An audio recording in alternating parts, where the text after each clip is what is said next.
Welcome to knowledge with Manko. Science के lesson plan के साथ आ गई हूँ। बोल्ड वीडियोज की लिंक डिस्क्रिप्शन में दे दूँगी, देख लीजिएगा।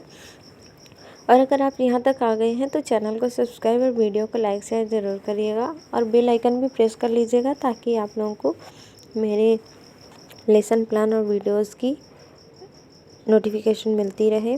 शुरू करते हैं आज का लेसन प्लान नए टॉपिक के साथ। विद्यालय का नाम कक्षा 9वीं, विषय विज्ञान, उप विषय जो होगा जीव विज्ञान होगा और प्रकरण जल प्रदूषण, कालांश प्रथम, समय 40 मिनट। सामान्य उद्देश्य वही पूर्ववत होगा, छात्रों में विज्ञान विषय के प्रति रुचि और ये सब जो है आप लिख देंगे 5-6। उसके बाद विशिष्ट उद्देश्य लिखेंगे। विशिष्ट उद्देश्य में आप बोधात्मक, कार्यात्मक, कौशलात्मक भी लिख सकते हैं और आप ऐसे भी 5 या 4 पॉइंट बना के लिख सकते हैं जैसे मैंने लिखा है। फिर उसके बाद सहायक सामग्री तो सेम चीज़ होती है, चौक, डस्टर, श्याम पट्ट, चार्ट आदि। पूर्व विज्ञान में आप लिख देंगे कि छात्र प्रदूषण से संबंधित सामान्य जानकारी रखते हैं। उसके बाद पाठ प्रस्तावना, ये बहुत महत्वपूर्ण होता है, बहुत ही इम्पोर्टेंट भाग होता है कि टीचर क्या कहेंगी बच्चों से और क्या कह के मेन टॉपिक तक लाएंगी। तो वो उसको आप 4-5 पॉइंट लिख देंगे और यहाँ से फिर उद्देश्य कथन उत्पन्न हो जाएगा आपका कि बच्चों आज हम लोग जल प्रदूषण के बारे में विस्तार से अध्ययन करेंगे। और प्लीज़ चैनल को सब्सक्राइब कर लीजिएगा। फिर पाठ प्रस्तुतिकरण में सारे कॉलम बना लेंगे।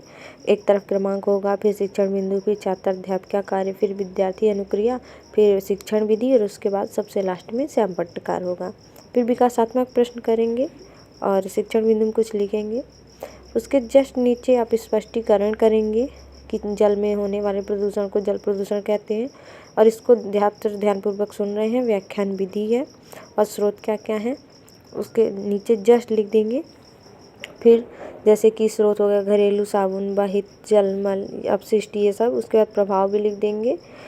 उसके बाद बगल वाले पेज में विकासात्मक प्रश्न, जल में कारखानों के अपशिष्ट मिलने से क्या होता है, पशुओं को नदी में नहलाना चाहिए या नहीं, ये बच्चों से पूछा जाएगा और बच्चे इसका आंसर करेंगे।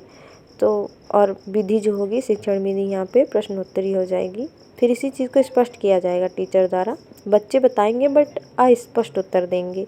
तो हमारा दूसरा शिक्षण बिंदु हो जाएगा कि जल प्रदूषण के नियंत्रण और उपाय, और इस चीज़ को जो है टीचर स्पष्टीकरण करेंगे कि जल प्रदूषण के क्या उपाय हैं, कैसे हमें उससे बचाव करना चाहिए। जैसे यहाँ पे 3-4 टॉपिक हमने लिखा है कि हानिकारकों को अपशिष्ट पदार्थों को जल में ना मिलाएं, जलाशयों में गंदगी करने, नहाने, कपड़े धोने आदि को रोका जाना चाहिए, कृषि कार्यों में रासायनिक उर्वरकों आदि का प्रयोग कम करना चाहिए, नदी तालाबों में पशुओं को नहलाने तथा वाहन को धोना नहीं चाहिए।